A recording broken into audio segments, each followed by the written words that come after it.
Hello વિદ્યાર્થી મિત્રો, વેલ તો સરસ મજાની આપણે ચેપ્ટર 7 ની વાતો કરીએ છીએ અને હવે વાતમાં આગળ વધીએ એટલે સરસ મજાના આપણે સંતુલન અચળાંકના ઉપયોગોની વાત કરી. ગયા લેક્ચરની અંદર તો આપણે એના થોડા એક્ઝામ્પલ પણ આપણે સોલ્વ આઉટ કર્યા છે. તો હજી જે ત્રીજી વાત છે, ત્રીજો જે ઉપયોગ છે કે ભાઈ સંતુલન અચળાંકની મદદથી સંતુલન સમયે તમારા પ્રક્રિયકો અને નિપજોની સાંદ્રતાની ગણતરી કરી શકાય છે. આ વાતનો આપણે એક દાખલો તો ગણી જ નાખ્યો છે, પણ હજી મજા નથી આવતી એટલે તમારા પુસ્તકવાળાએ એવું કીધું કે હજી તમને થોડું ડિટેલમાં સમજાવી દઈએ કે કઈ રીતે સંતુલન સમયે સાંદ્રતાની ગણતરી કરવી. તો સંતુલન સમયે સાંદ્રતાની ગણતરી તમારે કરવી હોય તો એની માટે તમને સરસ મજાની પ્રોસેસ આપેલી છે. એ પ્રોસેસને આપણે ફોલો કરવાની છે. તો અહીં લખું છું સંતુલન સમયે સાંદ્રતાની ગણતરી. બરોબર છે. આની આપણે જબરદસ્ત અને મસ્ત મજાની ડિસ્કશન કરીએ. સંતુલન સમયે સાંદ્રતાની ગણતરી કઈ રીતે કરવી છે તે. હવે જો એ સંતુલન સમયે સાંદ્રતાની ગણતરી કરવી હોય ને તો એને આપણે સંતુલન અને સાંદ્રતાની ગણતરી એવું પણ કહીએ છીએ. બરોબર. તો શું કરવું પડે? તો કે ભાઈ એની માટે થોડીક પ્રોસેસ છે એને આપણે ફોલો કરવી પડે. સંતુલન સમયે નિપજો અને પ્રક્રિયકોની સાંદ્રતા જાણતા હોય તો સંતુલન અચળાંકનું મૂલ્ય ગણી શકીએ. પણ પ્રક્રિયકોની શરૂઆતની સાંદ્રતા અને સંતુલન અચળાંક જાણતા હોય તો સંતુલન સમયે સાંદ્રતાની ગણતરી પણ થઈ શકે.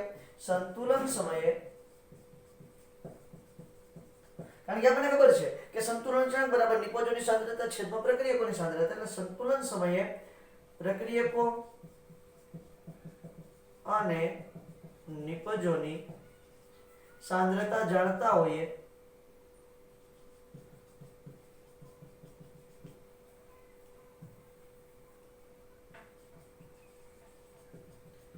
તો સંતુલન અચળાંક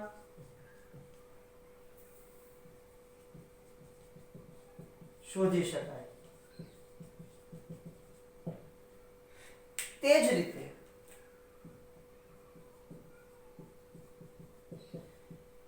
સંતુલન સમયે સંતુલન અચળાંક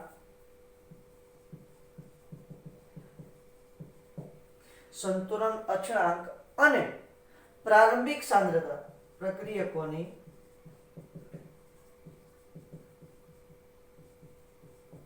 સાંદ્રતા જાણતા હોઈએ તો સંતુલન સમયે સંતુલન અચળાંક અને પ્રક્રિયકોની પ્રારંભિક સાંદ્રતા જાણતા હોઈએ તો સંતુલન સમયે પ્રક્રિયકો અને નિપજોની સાંદ્રતા શોધી શકાય. લ્યો, આવી મેટર છે. હવે કઈ રીતે શોધાય એની આપણે જરાક ડિટેલમાં વાતો કરીએ તો એના તબક્કા જોવા પડશે. તબક્કો 1 શું કહે છે? તબક્કો 1 તો તબક્કો 1 એવું કહે છે કે રાસાયણિક પ્રક્રિયાને સંતુલિત સ્વરૂપમાં લખો. એટલે કે તમારી જે રાસાયણિક પ્રક્રિયા થાય છે, સમજી લો કે ભાઈ એમોનિયા ઉત્પન્ન થાય છે, N2 + H2 gives NH3. બરોબર છે. તો આને સંતુલિત સ્વરૂપમાં આપણે લખવાની છે. જો સંતુલિત નથી, અહીંયા 3H2 અને 2NH3 કરો ને ત્યારે સંતુલિત બને છે. એટલે યોગ્ય રીતે તમારે સંતુલિત સ્વરૂપમાં રાસાયણિક સમીકરણને લખવાનું છે. તો તબક્કો 1 શું કહે છે તમને? તો કે ભાઈ તમારું જે રાસાયણિક પ્રક્રિયા છે એને સંતુલિત સ્વરૂપમાં લખો. રાસાયણિક પ્રક્રિયાને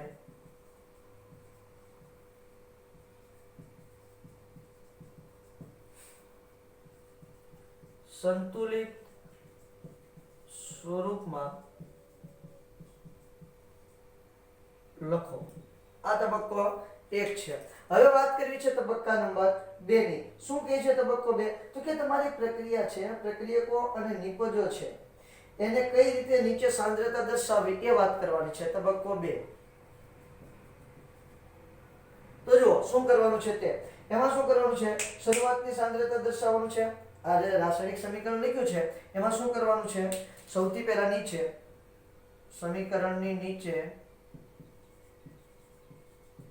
શરૂઆતની સાંદ્રતા દર્શાવો. આ ત્યારે જ વધારે આપણે ક્લિયર થશે જ્યારે હમણાં આ વાતો સમજી અને પછી એનું એક્ઝામ્પલ ગણશું, ત્યારે તમે આ મેટરને વધારે ક્લિયરલી સમજી શકશો. આ વાત નંબર 1 થઈ ગઈ. શરૂઆતની સાંદ્રતા દર્શાવવાનું છે વ્યાસ. પછી શું કરવાનું છે? સંતુલન પ્રાપ્ત થતા સાંદ્રતામાં થતો ફેરફાર દર્શાવો. શું કરવાનું છે? સંતુલન પ્રાપ્ત થતા, સંતુલન સ્થિતિ આવી જાય અને સાંદ્રતામાં થતો ફેરફાર દર્શાવવાનો છે. સંતુલન પ્રાપ્ત થતા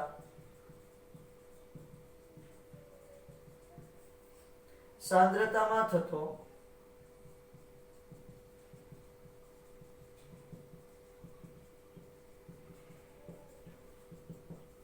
ફેરફાર દર્શાવો. ઓવેલ વાત નંબર 3 શું કહે છે? હવે જે સંતુલન સ્થિતિ છે, સંતુલન સ્થિતિ એ સાંદ્રતા મોલ પ્રતિ લિટરમાં અથવા તો જો દબાણ હોય તો બારમાં દર્શાવો. સંતુલને સાંદ્રતા મોલ પ્રતિ લિટર અથવા દબાણ હોય તો 12 માં દર્શાવો. જો દબાણ હોય તો શેમાં દર્શાવવાનું છે? 12 માં દર્શાવવાનું છે. ઓવેલ ત્યાર પછી વાત નંબર 4, જે ઘટક માટે જાણકારી ના હોય તેને માટે x લખો અને પછી તેમની તત્વીય મિતિ જણાવો. આ વસ્તુ બહુ અગત્યની છે. આપણે જો x ધારેલો તો યાદ રાખજો, અને હમણાં પણ આવશે ત્યારે પણ હું તમને સમજાવીશ. જે ઘટકની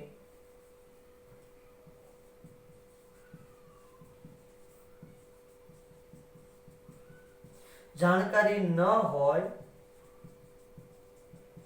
તેના માટે x ધારો, તેના માટે x ધારો.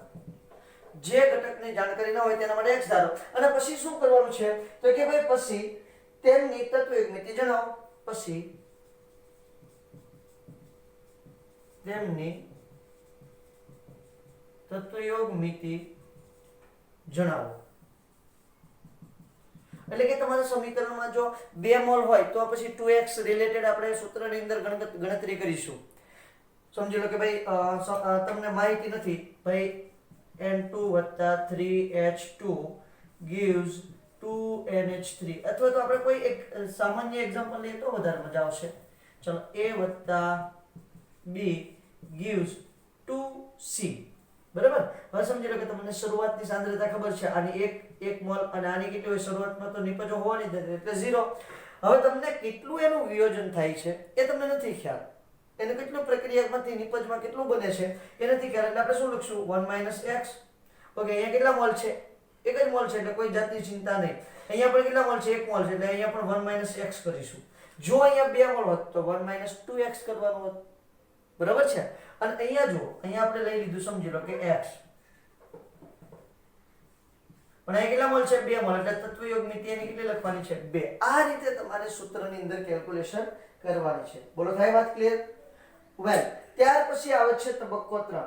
સંતુલન અચળાંક માટેના સમીકરણમાં સંતુલન સાંદ્રતાના મૂલ્યો મૂકવાના છે. તબક્કો 3 આ ભૂસી કાઢું છું, ઉપર જ લખી દઉં. તબક્કો 3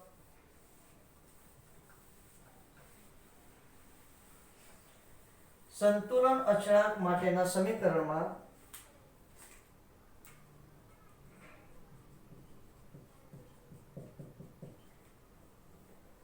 સંતુલન અચળાંક માટેના સમીકરણમાં શું કરવાનું છે પહેલા આપણે? તો કે ભાઈ આ સમીકરણની અંદર તમારે શું કરવાનું છે? સંતુલન સમયે જે સાંદ્રતાના મૂલ્ય હોય ને એ મૂકવાના છે. સમીકરણનો ઉકેલ શોધવાનો છે. એમાં જો દ્વિઘાત સમીકરણ આવતો હોય, આપણે આવ્યું છે, જો તમને યાદ હોય તો દ્વિઘાત સમીકરણનો ઉકેલ મેળવેલો હતો. બરોબર? એમાં જો દ્વિઘાત સમીકરણ આવતું હોય તો તેના માટેનું સૂત્ર વાપરી અને તેના બે મૂલ્ય શોધવાના.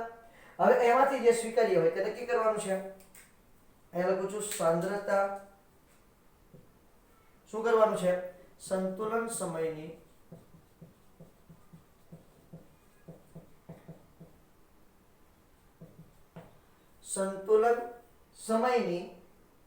સાંદ્રતા અથવા તો એમ પણ એક મિનિટ એવું લખીએ, સંતુલન અચળાંકના સૂત્રમાં એવું લખી દો,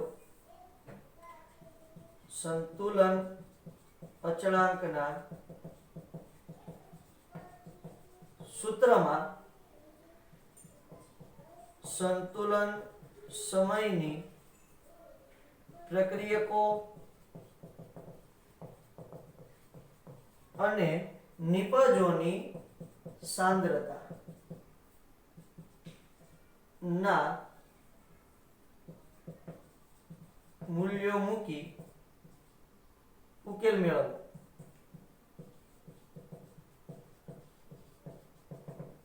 શું કરવાનું છે? સંતુલન સમયની સાંદ્રતા લખીને ઉકેલ મેળવો. જો દ્વિઘાત સમીકરણ આવતું હોય, દ્વિઘાત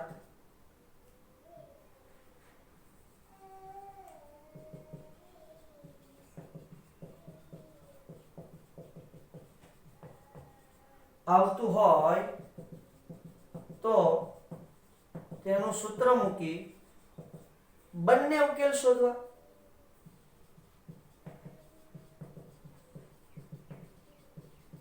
તેનું સૂત્ર મૂકી અને શું કરવાનું છે? બંને ઉકેલ શોધવા. એમાંથી જે સ્વીકાર્ય હોય તે, જે સ્વીકાર્ય હોય એમાંથી જે અયોગ્ય હોય તે મૂલ્ય નક્કી કરો. જે સ્વીકાર્ય હોય તે મૂલ્ય નક્કી કરો. બરોબર છે? આ થયો તમારો તબક્કો 3. હવે તબક્કો 4 શું છે? x નું મૂલ્ય મળી ગયું. x ના મૂલ્યો પરથી સંતુલન સાંદ્રતા શોધો. ઓકે, તબક્કો 4.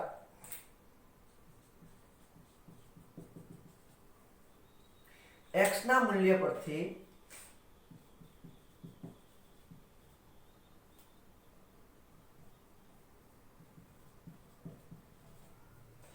x ના મૂલ્ય પરથી સંતુલન સાંદ્રતા શોધો. મૂલ્ય પરથી સંતુલન સાંદ્રતા શોધો. બરોબર છે? x ના મૂલ્ય પરથી સંતુલન સમયની સાંદ્રતા શોધેલી આપણે CO અને CO2 બંને માટેની. પાછો આપણે એક્ઝામ્પલ હમણાં જોઈએ જ છીએ એટલે તમને વધારે ક્લિયર થશે. એન્ડ ધ લાસ્ટ, સંતુલન સાંદ્રતાના મૂલ્યો સંતુલન અચળાંકના સમીકરણમાં મૂકી સંતુલન અચળાંકનું મૂલ્ય ચકાસો. જો કે જરૂર નહીં પડે, ફિક્સ જ આવી જાય છે, પણ છતાં આપણે જોઈ લેશું. તબક્કો 5, સંતુલન, સોરી બ્લુ માર્કર થી લખવાનું હતું, રેડ થી લખાઈ ગયું. શું કરવાનું છે? તો કે ભાઈ સંતુલન સાંદ્રતાના મૂલ્યો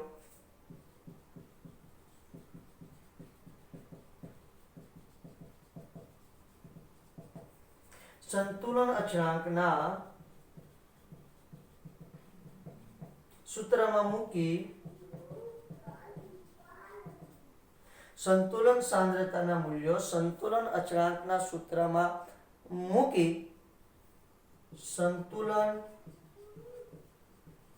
અચળાંકનું મૂલ્ય ચકાસો. એટલે ટેલી કરવાનું છે કે ભાઈ જે સંતુલન અચળાંકનું મૂલ્ય મળી જાય તો આપણે મેળવેલી કિંમતો બધી કેવી છે? સાચી. ફટાફટ સ્ક્રીનશોટ લ્યો એટલે આપણે સરસ મજાનો એક્ઝામ્પલ કોયડો ગણવો છે એના પર આવી જઈએ. ચલો બેટા પૂછું છું. ચલો, કોયડા નંબર 7.8 મેં અહીંયા બોર્ડ પર લખી દીધો. બહુ જ ઇમ્પોર્ટન્ટ કોયડો છે, બહુ મસ્ત મજાનો છે. હમણાં કઈ રીતે એનો ઉકેલ લાવીએ એ તમારે જોવાનું છે. શું કહે છે? 13.8 ગ્રામ N2O4 1 લીટર કદના પાત્રમાં 400 કેલ્વિન તાપમાને લેવામાં આવ્યો છે અને સંતુલન પ્રાપ્ત થવા દીધું. બરાબર? આ N2O4 લીધો એક પાત્રમાં અને 400 કેલ્વિન તાપમાન રાખ્યું છે અને પછી એની વચ્ચે સંતુલન પ્રાપ્ત થવા દીધું છે. સંતુલને દબાણ 9.15 બાર હતું. શું વાત કરી છે મેં? તો કે ભાઈ જ્યારે સંતુલન છે ત્યારે કુલ દબાણ રાખવું પડશે. સંતુલન કુલ દબાણ, એક જ મિનિટ બેટા.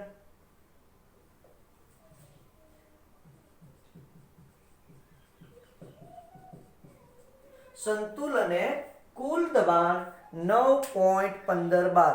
દને થોડો જુદો પાડ દો. સંતુલને કુલ દબાણ 9.15 બાર હતું. બેયનું થઈને દબાણ 9.15 બાર હતું. કેસી અને કેપી સંતુલને આંશિક દબાણ ગણો. કેસી કેપી અને સંતુલને તમારે દરેકના આંશિક દબાણ ગણવાના છે. વેલ, તો સૌથી પહેલા જુઓ આપણે ઉકેલ જે છે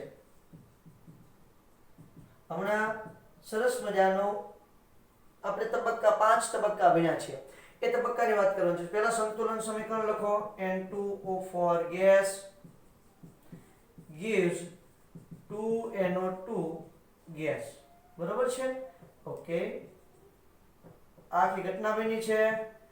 વેલ, હવે આમાં શું કરવાનું છે? આપણે પ્રારંભિક અને અંતિમ સમયની સાંદ્રતાઓ લખવાની છે. પણ ભાઈ એલા અહીંયા તો કોઈ પ્રારંભિક અને અંતિમ સમયની સાંદ્રતાની વાત જ નથી. પ્રારંભિક સાંદ્રતા તો જે આપણી પાસે છે જ નહીં. તો પહેલા તમારે પ્રારંભિક સાંદ્રતા શોધવી પડશે. તો એ ક્યાંથી શોધીશ? તો પહેલા હું અહીં જોઈ લઉં છું. PV = nRT. આ સૂત્રની મદદથી હું પ્રારંભિક સાંદ્રતા શોધવાનો પ્રયત્ન કરીશ, પણ મારી પાસે n નથી. તો પહેલા તો હું વાયુના મોલ શોધું છું. અહીંયા લખું છું વાયુના મોલ. n બરાબર શું થાય? દળના છેદમાં અણુભાર. N2O4 નો અણુભાર જુઓ તો દળ છે 13.8 ગ્રામ, અણુભાર થશે 92. એમાં તો વાયુના મોલ એટલે કેવો હોય? N2O4 હોય એવું ચોખવટ કરી દો. 1 મિનિટ પહેલા N2O4 વાયુના મોલ બરાબર શું થાય? 13.8 ના છેદમાં 92. 13.8 ભાગ્યા 92 કરશો એટલે જવાબ આવશે 0.15. ચલો 0.15 મોલ મને મળી ગયું છે. હવે વાયુ ચલાક R ની કિંમત આપણને ખબર છે. 400 કેલ્વિન તાપમાન છે. બધી જ વાતો આપણી પાસે ક્લિયર છે. હવે PV = nRT સૂત્ર છે, તો એની અંદરથી મારે P શોધવું પડશે, કારણ કે આપણે આનું શરૂઆતનું દબાણ તો શોધવું ને પહેલા. તો હવે PV = nRT પરથી N2O4 નું શરૂઆતનું દબાણ નીચે પ્રમાણે મળે. હવે PV = nRT પરથી N2O4 નું શરૂઆતનું દબાણ નીચે પ્રમાણે મળે. P = nRT ના છેદમાં V. હવે લખી શકાય. હવે n બરાબર કેટલું મળ્યું છે? 0.15. હવે r ની કિંમત ખબર છે, વાયુમય પ્રક્રિયા છે એટલે r ની કિંમત કેટલી લઈશું?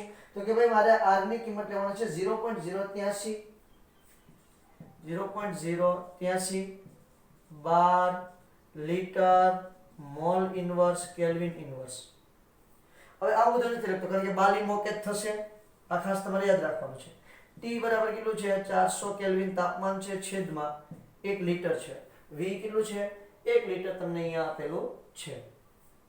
ચલો આ બધી કિંમતો મૂકી દો એટલે તમને જવાબ મળે છે 4.98 બાર. P બરાબર 4.98 બાર. આ મને P મળી ગયું છે. હવે આ શરૂઆતનું શું થયું છે? દબાણ થયું છે. તો ફરી વખત આ સૂત્ર લખું. N2O4 gas gives 2NO2 gas. શરૂઆતનું દબાણ એક કામ કરીએ, અહીંયા નીચે બધી વસ્તુ નહીં સમાય એટલે આપણે આ જે સૂત્ર છે ને એનું ઉપર જ લઈ લઉં છું. ચાલો ને, એટલે આપણે થોડું વિસ્તારથી લખી શકીએ. ચાલો, N2O4 gas gives 2NO2 gas.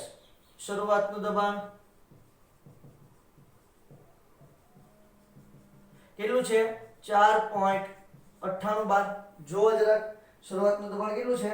4.98 બાર છે. તો શરૂઆતમાં તમારી નિપજનું દબાણ કેટલું હશે? 0. શરૂઆતમાં અંતિમ દબાણ કેવું છે?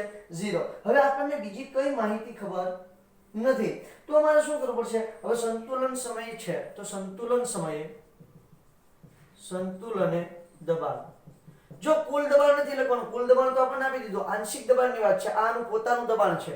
તો જ્યારે સંતુલન સ્થપાય 4.98 - x, કારણ કે કેટલું નિપજ બનશે એ આપણે જાણતા નથી. અને આ તરફ શું લખીશ? x, પણ કેટલા છે? 2, એટલે અહીંયા લખીશ 2x. હવે આ x આપણે મેળવી લેશું એટલે આપણો દાખલો ગણાઈ જશે. બોલો થાય ક્લિયર? હવે જો કુલ દબાણ પરથી x તો બહુ સરળતાથી હમણાં મેળવી લઈશ, કારણ કે મને કુલ દબાણ આપ્યું છે. આપણે ડાલ્ટનના નિયમનો ઉપયોગ કરશું. P કુલ બંનેના આંશિક દબાણ જેટલું થાય PN2O4 વત્તા PNO2. કુલ દબાણ બંને વાયુના આંશિક દબાણના સરવાળા બરાબર થશે. હવે કુલ દબાણ આપણને આપ્યું છે 9.15. જો આ વસ્તુ મગજમાં આવવી એ બહુ અગત્યની છે, કારણ કે એક્ઝેક્ટ ટાઈમ આપણા મગજમાં આ પોઈન્ટ આવે જ નહીં તો આપણે મુશ્કેલીમાં આવી જાય. ડાલ્ટનના નિયમ મુજબ લખી દઉં છું. ડાલ્ટનના નિયમ મુજબ.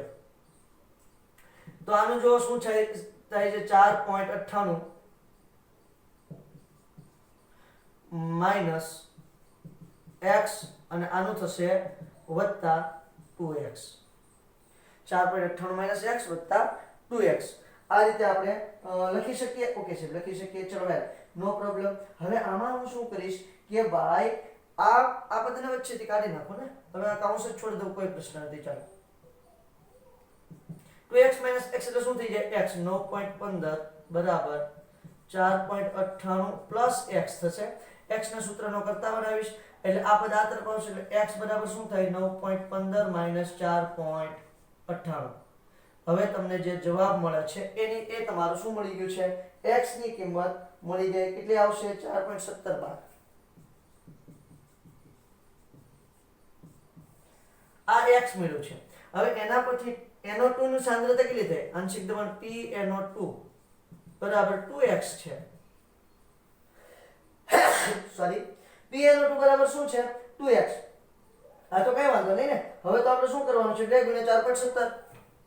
2 * 4.17. ચલો જોઈએ કેટલો જવાબ આવે છે. 17 × 2 = 34 ને 4 × 2 = એટલે 8. સોરી, 4 × 8 8.34 જવાબ આવશે.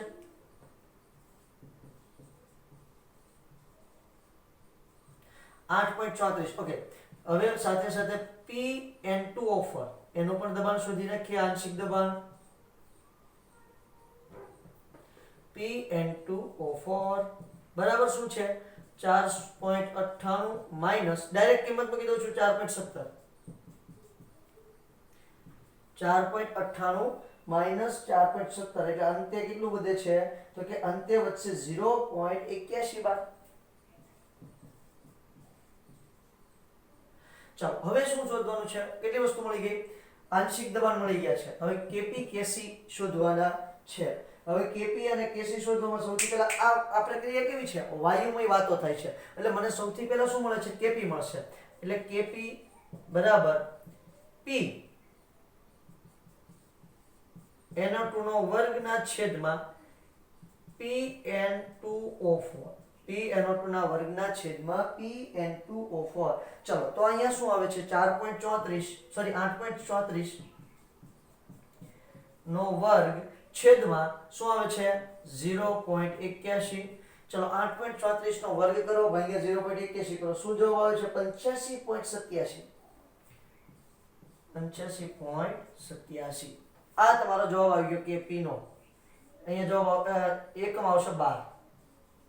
કારણ કે 12 નો વર્ગ અને 12 નો વર્ગ ઉડી જશે એટલે શું વધશે? 12. Kc શોધવા માટેનું સૂત્ર તમને ખ્યાલ છે. કઈ રીતે શોધાય? તો કે ભાઈ Kp બરાબર Kc RT raise to delta n. Kp Kc RT raise to delta અને થોડું ઉપર લખી દો PN2O4 બરાબર છે. RT raise to delta ng. તો ડેલ્ટા n કયો, કોઈ વાંધો નથી. ચલો, વાત ક્લિયર થાય છે? હશે ક્લિયર થાય છે. હવે શું થાય છે તો કે જુઓ, અહીંથી આપણે આગળ વધીએ એટલે અહીંયા કિંમતો મૂકી દઉં છું. Kc ની કિંમત આપણે શોધવાની છે. તો Kp ની કિંમત આપણી પાસે ઓલરેડી આપેલી છે. તો હું શું કરી શકું? તો કે ભાઈ આ જે Kc છે ને એને સૂત્રનો કરતા બનાવો. એ પહેલા ડેલ્ટા ng ની કિંમત મૂકી દઉં. ચાલો, Kp ની કિંમત, Kc ની કિંમત, ડેલ્ટા RT ની કિંમત. એટલે અહીંયા પહેલા તો હું છે ને RT બરાબર 0.083 બરોબર. એને ગુણ્યા T બરાબર કેટલું છે? 400 કેલ્વિન આપણને આપેલું છે. ક્યાં ગયું? આર્યુ 400 કેલ્વિન.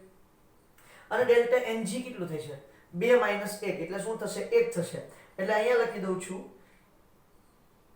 અથવા તો અહીંયા સીધું લખી દઉં. માટે Kc બરાબર Kp ના છેદમાં RT.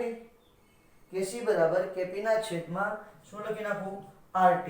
હવે આ બધીની કિંમતો મૂકી દો એટલે હમણાં મારી પાસે જવાબ આવી જશે.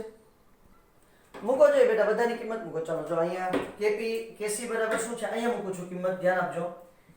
Kc બરાબર Kp ની કિંમત કેટલી મળી છે આપણને? 85.87 ના છેદમાં 0.083 એને ગુણ્યા 400. ચલો, કઈ નથી કરવાનું, બસ આનું કેલ્ક્યુલેશન કરો એટલે તમારો જવાબ આવી જશે. તો જવાબમાં તમે જોવા જશો એટલે શું આવે છે? તો કે જવાબ આવશે 2.58. 2.58 જવાબ એનો આવશે. એને તમે નિયરલી ઓર ઇક્વલ ટુ કેટલું કહી શકો છો? તો કે 2.58 જે જવાબ આવ્યો છે એને 2.6 કહી શકાય ને, આ નો પ્રોબ્લેમ. એટલે 2.6 થઈ ગયું. ચલો, આ છે તમારો સરસ મજાનો દાખલાનો જવાબ. ફટાફટ મસ્ત મજાનો સ્ક્રીનશોટ લ્યો, એટલે એની પછીનો હજી એક કોયડો આપણે કેલ્ક્યુલેટ કરીએ. ચલો, કોયડો 7.9. આ કોયડો પણ ખૂબ ઇન્ટરેસ્ટિંગ છે સાહેબ. આ પણ બહુ અગત્યની વાત છે. 3 મોલ PCl5 ને 1 લીટર કદના બંધ પાત્રમાં 380 કેલ્વિન તાપમાને લેવામાં આવે છે. PCl5 ને અને સંતુલન પ્રાપ્ત થવા દીધું. હવે PCl5 નું વિઘટન થાય ને એટલે શું મળે છે ખબર છે તમને? PCl3 અને Cl2 મળે છે. સંતુલન પ્રાપ્ત થવા દીધું. સંતુલન અને મિશ્રણનું સંઘટન નક્કી કરો. સંતુલન સ્થપાઈ જાય એટલે મિશ્રણનું સંઘટન તમારે નક્કી કરવાનું છે. Kc બરાબર 1.80. Kc ની કિંમત તમને કેટલી આપેલી છે? 1.80 આપી દીધી છે. આ વાતને આપણે લેવાની છે ધ્યાનમાં. હવે જો તમને યાદ કરાવી દઉં કે આપણે જે હમણાં થોડી વાર પહેલા તબક્કા 5 તબક્કા ભણ્યા છીએ એની અંદર કીધું PCl5 ની શરૂઆતની સાંદ્રતા આપી, સંતુલન અચળાંક આપ્યો હોય તો જે તમારું સંતુલન મિશ્રણ છે એનું સંઘટન તમે આરામથી નક્કી કરી શકો. એટલે કે સંતુલન સમયે તમારી નિપજો અને પ્રક્રિયકોને તમારે શું શોધવાનું છે? સાંદ્રતા શોધવાની છે. સંઘટન નક્કી કરવું એટલે સંતુલન સમયે પ્રક્રિયકો અને નિપજોની સાંદ્રતા શોધવી. ઓકે, તો પહેલા તો હું સૂત્ર લખી દઉં. PCl5 gives PCl3 plus Cl2. બરાબર છે. હવે જો શરૂઆતની સાંદ્રતા તમને મને ખબર છે કેટલી છે? 3 મોલ. આની કેટલી છે? 0 યસ યા નો? Yes sir. ચલો, ત્યાંથી આગળ વધીએ. હવે PCl5 નું વિયોજન થાય છે, છૂટું પડે છે એટલે સંતુલન સમય સંતુલન સાંદ્રતા શું આવશે? 3 - x. કારણ કે અહીંયા તત્વયુગ મિતિ x છે, અહીંયા પણ તત્વયુગ મિતિ એક જ છે એટલે અહીંયા શું આવશે? x અને x. આ આપણી પ્રાઇમરી જે જરૂરિયાત હતી એ સેટિસ્ફાઈ થઈ ગઈ છે. હવે શું આપણે કીધું હતું કે ભાઈ જ્યારે આ પ્રકારે તમને બધી જ પદ મળી જાય ત્યારે સંતુલન અચળાંકનું સૂત્ર મૂકો અને એની અંદર નિપજો તથા પ્રક્રિયકોની સંતુલન સમયની સાંદ્રતા એડ કરો. તો જો સંતુલન અચળાંકનું સૂત્ર શું થશે? Kc બરાબર PCl3 ની સાંદ્રતા Cl2 ની સાંદ્રતા છેદમાં PCl5 ની સાંદ્રતા. ચલો, એટલી વસ્તુ આખી મસ્ત મજાની કમ્પ્લીટ થઈ ગઈ. હવે આગળ વધીએ તો આનું જો Kc ની કિંમત અહીં આપેલી છે 1.8 બરાબર. Kc ની કિંમત 1.8 આપેલી છે. હવે PCl ની x, આની પણ x એટલે x નો વર્ગ છેદમાં શું આવશે? 3 - x. ચલો, આને આપણે થોડું વ્યવસ્થિત ક્રમમાં ગોઠવીએ તો શું થઈ જશે? તો આને વ્યવસ્થિત ક્રમમાં ગોઠવો એટલે x² પછી આ પેલી સાઈડ જાય. બરોબર છે? પેલી સાઈડ વાળો આખું પદ આ તરફ આવે એટલે શું આવશે? તો કે જે તમારું 1.8 છે એની સાથે ગુણાકારમાં લઈ લઉં છું એટલે 1.8 × 3 - x. હવે જો 1.8 ને 1.8 × 3 કરો એટલે શું થાય? 18 દુ 36 54. એટલે જવાબ અહીંયા કેટલા આવશે? 5.4. Okay, 5.4 - 1.8x. હવે શું થાય? આ x² તો અહીંયા જ રહેવા દો. આ આખા પદને આ તરફ લઈ લઈશ એટલે શું થાય? તો કે જો x² આ માઈનસ છે, માઈનસ વાળો આ તરફ આવશે એટલે શું થઈ જશે? પ્લસ 1.8x - 5.4 બરાબર 0. આવું તમને મળ્યું છે. આ દ્વિપદી થઈ ગઈ છે. દ્વિપદીનો આપણે ઉકેલ મેળવવો તેની માટેનું સૂત્ર મૂકવું પડશે. બરાબર છે? હવે આમાં હું પદ નથી મૂકતો. a બરાબર 1, b બરાબર 1.8, c બરાબર 5.4 એવું હવે મૂકતો નથી કારણ કે તમને હવે ખ્યાલ જ છે કે શું મૂકવાનું છે તે. બોલો, ક્લિયર થાય છે? નહીં થતું હોય તો સાહેબ કહી દો. અહીં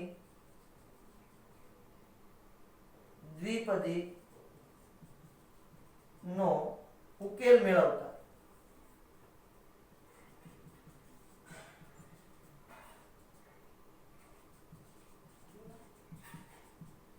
મેળવવા માટે a બરાબર 1, b બરાબર 1.8 અને c બરાબર 5.4.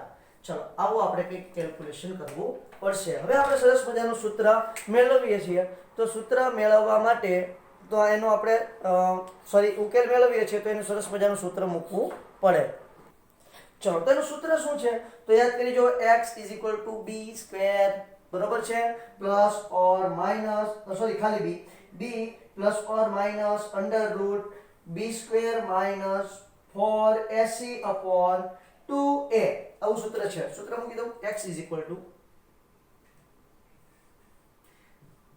equal to b plus or minus under root b square પછી સાથે સાથે શું લેવાનું b square minus 4ac upon 2a આ એનું સૂત્ર છે. કિંમત મૂકો ભાઈ, બધાની કિંમત મૂકો, બીજી ઝંઝટ છોડો. તો અહીંયા શું થઈ જશે, મારી ભૂલ નથી થતી ને બેટા, કઈ ભૂલ થાય છે માઈનસ b આવશે, એટલે minus 1.8 plus or minus under route અહીંયા શું છે 1.8 નો વર્ગ માઈનસ 4 a બરાબર તો 1 છે, એટલે એની તો આપણે લખવાની જરૂર નથી, એટલે માઈનસ કેટલા લખી દઉં 5.4. બોલો થાય વાત ક્લિયર? હા છે, ક્લિયર થાય છે. ઝપાટા બોલો, તમ તારે કોઈ વાંધો જ નથી અમને, તો ઝપાટા બોલાવતા આગળ વધીએ એટલે છેદમાં કેટલા લખું 2. ચલો છેદમાં 2 પણ લખી દીધા. હવે જુઓ -1.8 પ્લસ ઓર માઈનસ 4.98, ઓલા આખાનું મૂલ્ય શું થશે 4.98 -1.8 પ્લસ ઓર માઈનસ 4.98 ભાગ્યા 2. આ x બરાબર જ ચાલે છે બધી. ઓકે, એક વખત પ્લસ કરો અને એક વખત માઈનસ કરો. ચલો જોઈ, એક વખત પ્લસ કરી જુઓ અને એક વખત માઈનસ કરી જુઓ, તો અહીંયા આપણે બંને ઉકેલ મેળવવાના એવી વાત થઈ છે. તો x બરાબર -1.8 પ્લસ 4.98 ભાગ્યા 2, અને અહીંયા લઈ લઉં છું x બરાબર -1.8 માઈનસ 4.98 ભાગ્યા 2. ચલો એ બંનેની કિંમત મેળવશું સાહેબ. તો આની કિંમત ઋણ આવશે, કારણ કે માઈનસ માઈનસ માઈનસ બંનેનો સરવાળો થશે, એટલે એની કિંમત કેવી મળશે તમને ઋણ, એટલે આ ઉકેલ શક્ય નથી, કારણ કે ઋણ મૂલ્ય પોસિબલ નથી ને. આમાંથી ઋણ મૂલ્ય થોડું, અહીંયા x બરાબર ઋણ થોડું હોય, ક્યારે ઋણ તો તને આપવું પડે ઉલટાનું, એટલે એવું ક્યારે શક્ય નથી. એટલે આ ઉકેલ આપણે આગળ વધશું -1.8 પ્લસ 4.98 ભાગ્યા 2. હવે એનો ઉકેલ મેળવવા જઈએ એટલે આપણને શું જવાબ મળે છે, તો કે એનો જવાબ મળે છે 1.59. x બરાબર શું મળે છે 1.59. હવે એની પરથી આપણે સંઘટન શોધવાનું છે. તો જુઓ PCl3 ની સાંદ્રતા બરાબર Cl2 ની સાંદ્રતા, કારણ કે બંનેની સાંદ્રતા કેવી છે સમાન હશે, બરાબર 1.59 મોલર. PCl3 અને Cl2 ની સાંદ્રતા બરાબર કેટલી છે 1.59 મોલર હશે, અને PCl5 ની સાંદ્રતા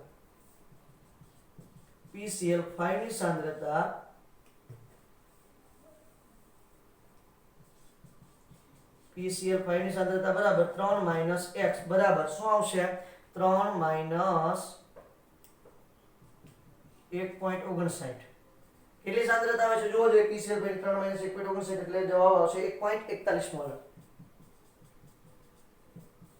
હવે આને તમે ફરી વખત આ સૂત્રની અંદર કિંમત મૂકી જુઓ અને ગણતરી કરી જુઓ, એટલે તમને ખબર પડશે કે જવાબ ફરી વખત 1.8 આવશે. તો આ છે તમારા સરસ મજાના કોયડાઓ અને કોયડાઓના ઉકેલ શોધવાની વાતો. હવે આપણે પ્રક્રિયા ભાગફળ Q, K અને ડેલ્ટા G આની વચ્ચેનો સંબંધ દર્શાવતું સૂત્ર પણ મેળવવાનું છે, અને એની પણ દાખલાની ગણતરી કરવાની છે. એ આપણે નેક્સ્ટ લેક્ચરમાં કરીશું. આજે આપણે એટલે સુધી રાખીએ. Thank you.